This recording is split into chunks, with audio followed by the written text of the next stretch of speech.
Data secara konsisten menunjukkan bahwa negara dengan mayoritas Muslim menempati posisi sebagai negara-negara miskin dan terbelakang. Ada beberapa negara mayoritas Islam yang kaya, seperti Brunei Darussalam, Arab Saudi, Qatar, dan Uni Emirat Arab. Tetapi hampir semua negara Muslim yang kaya itu mendapatkan banyak uang dari sumber daya alam, seperti minyak dan gas atau tambang, bukan dari kemampuan sumber daya manusianya.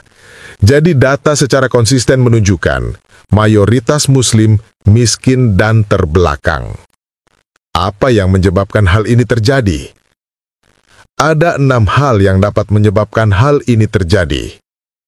Yang pertama, Al-Quran Surah 29 ayat 64 berkata, "Dan kehidupan dunia ini hanya senda gurau dan permainan. Dan sesungguhnya negeri akhirat itulah kehidupan yang sebenarnya, sekiranya mereka mengetahui." Jadi Islam membuat Muslim mempunyai mindset, pola pikir, yang beranggapan kehidupan dunia ini tidak penting. Tidak usah serius, hanya senda gurau dan permainan. Dari sini terbentuk mentalitas yang akibatnya cukup fatal. Pendidikan, pekerjaan, usaha, dan lain-lain dianggap hanya senda gurau. Tanggung jawab terhadap kehidupan dunia tidak dianggap serius dan tidak dianggap penting. Segala sesuatu yang dikerjakan dengan main-main tidak akan menghasilkan sesuatu yang bagus. Siapapun kamu, jika kamu punya pilihan untuk bekerja sama dengan orang yang menganggap pekerjaannya hanya main-main dan orang yang menganggap pekerjaannya serius, kamu akan memilih orang yang menganggap pekerjaannya serius. Karena pekerjaan itu bukan permainan dan tanggung jawab bukan senda gurau. Jadi jika seorang Muslim ingin maju dan sukses, dia harus membantah Al-Quran Surah 29 ayat 64 dengan berkata, kehidupan dunia ini bukan hanya senda gurau dan permainan. Kemudian yang kedua, karena fokus urusan akhirat, yang dikejar adalah iming-iming pahala. Buang waktu, tenaga, dan uang untuk belajar agama. Bisa baca kitab suci aja, katanya dapat pahala, walaupun tidak mengerti apa yang dibaca. Dan dapat pahala apa tidak ada yang bisa menjawab. Pokoknya dapat pahala nanti di akhirat. Padahal pahala ini hanyalah iming-iming yang tidak pernah jelas apa yang didapat, bagaimana perhitungannya, dan apa buktinya. Tidak ada satu Muslim pun yang terbukti kembali dari akhirat dan menunjukkan pahala yang dia dapat. Itu semua hanya iming-iming. Saya juga bisa ngomong, kalau kamu kasih saya duit, nanti kamu dapat pahala di akhirat. Saya siapa? Nabi. Kalau nggak percaya saya Nabi, nanti kamu diazab di neraka. Buktinya mana? Iya nanti, tunggu kamu mati dulu. Kalau kamu sudah mati tetapi ternyata saya bukan Nabi dan kamu tidak dapat pahala, berarti kamu tertipu. Siapa suruh tergiur dengan iming-iming pahala dan mau ditakut-takutin dengan neraka?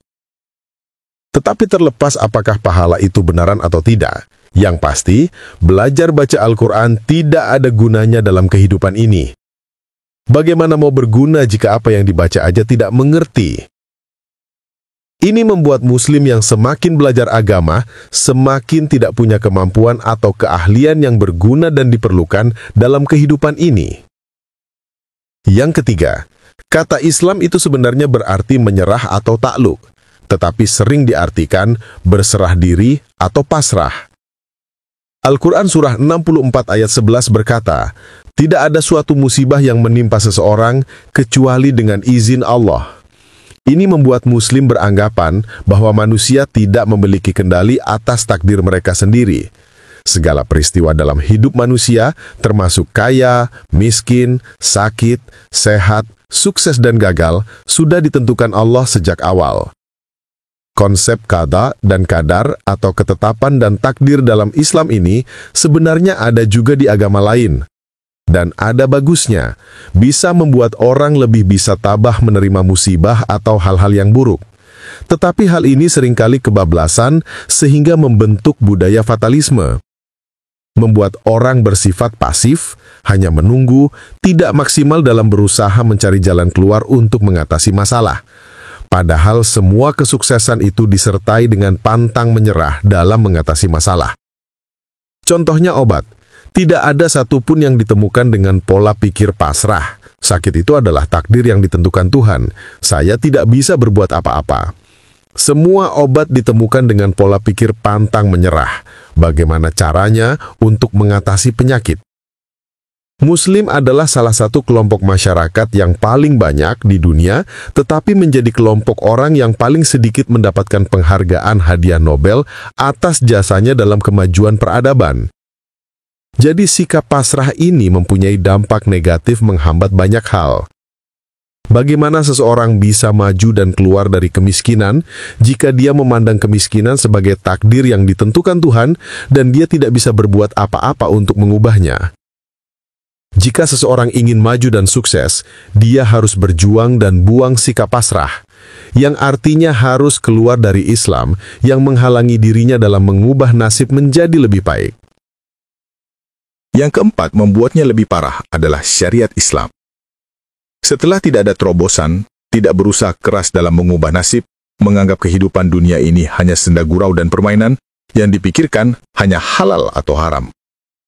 Dampak yang nyata adalah lapangan pekerjaan yang dimiliki oleh Muslim lebih sedikit. Banyak industri yang tidak bisa dimasuki oleh Muslim. Contohnya, bank. Bank itu sebenarnya haram dalam syariat Islam.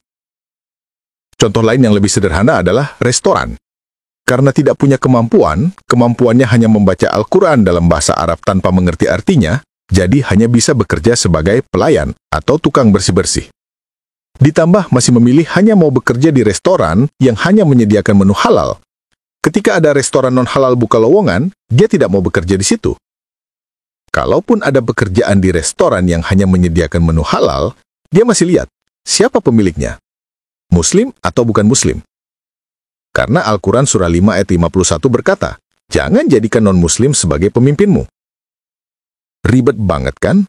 Udah itu kerjanya tidak bagus, tidak punya kemampuan, tidak serius dalam bekerja, tidak mampu memecahkan masalah, malas, ditambah masih sombong pilih-pilih kerjaan. Lebih memilih menjadi pengangguran yang membebani orang lain demi agama, daripada menjadi tulang punggung yang mau bekerja apapun juga demi menghidupi keluarga. Padahal, semakin banyak populasi, jenis pekerjaan harus semakin banyak. Tetapi negara yang semakin menerapkan syariat Islam, jenis pekerjaannya akan semakin sedikit. Cilakanya, pekerjaan yang dihalalkan adalah perampok. Ada banyak ayat di Al-Quran yang mengajarkan tentang bagi-bagi rampasan perang. Contohnya Al-Quran surah 8 ayat 1, surah 8 ayat 41, surah 59 ayat 6-7. Tidak heran negara-negara mayoritas Muslim cenderung banyak pengangguran dan tidak aman, banyak korupsi dan kriminal. Karena jenis pekerjaan yang diperbolehkan lebih sedikit, dan yang diperbolehkan itu malah bagi-bagi rampasan. Yang kelima adalah ritual ibadah yang menguras keuangan. Dengan pola pikir kehidupan ini tidak penting, yang penting dapat iming-iming pahala di akhirat. Ditambah perasaan berdosa karena dapat uang dari pekerjaan yang tidak halal, Muslim cenderung menghabiskan uangnya untuk ritual. Kalau masih miskin, punya uang lebih, dihabiskan untuk zakat, sedekah, dan kurban. Kalau mulai kaya, punya tabungan, dihabiskan untuk pergi haji dan umroh. Investasi di bisnis kehidupan ini tidak penting, yang penting investasi di akhirat. Investasi pendidikan dan ilmu pengetahuan untuk meningkatkan kemampuan. Itu ilmu orang kafir, tidak dapat pahala, yang dapat pahala baca Al-Quran. Cadangan uang untuk keadaan darurat seperti sakit. Pasrah saja, sakit itu takdir. Yang keenam, untuk menutup semua ini, budaya anti-kritik. Ketika diberi nasihat, merasa diserang, dihina, dinista, musuh Islam.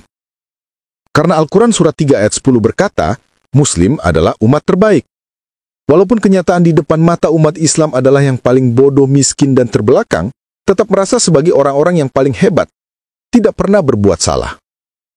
Jadi, salah siapa umat Islam bodoh, miskin, dan terbelakang?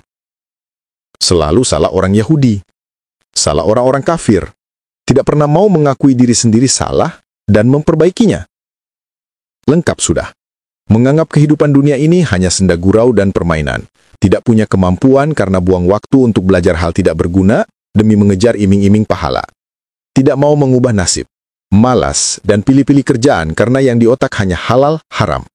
selalu tidak punya uang karena dihabiskan untuk ritual. Dan semua ini salah orang lain, tidak pernah salah Islam. Itu semua sistem yang menyebabkan Islam menjadi bodoh, miskin, dan terbelakang. Jalan keluarnya bagaimana? Hanya satu, yaitu murtad, meninggalkan Islam. Karena satu saja yang penyebab ini dibuang oleh seorang Muslim, sebenarnya dia sudah murtad. Misalnya, dia serius dalam pekerjaannya di dunia ini. Dia tidak menganggap pekerjaannya hanya senda gurau dan main-main. Berarti dia sudah tidak percaya pada Al-Quran. Apalagi jika berani terima kritik, berani berpikir bahwa jangan-jangan penyebab semua malapetaka ini adalah ajaran Islam.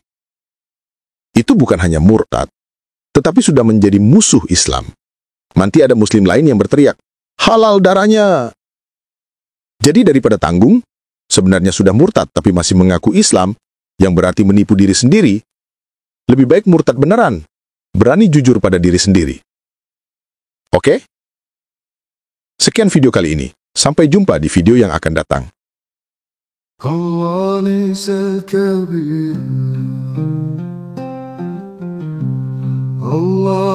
ليس كبيرا واشهد أن هناك الكثير مع الله واشهد أن هناك الكثير مع الله واشهد أن محمدا ليس رسول الله واشهد أن محمدا ليس رسول الله ليس هناك فائدة من الصلاة ليس هناك فائدة من الصلاة وليس نحم النجاة وليس نحم النجاة الله ليس كبيرا الله ليس كبيرا هناك كثيرا جانب الله هناك كثيرا جانب الله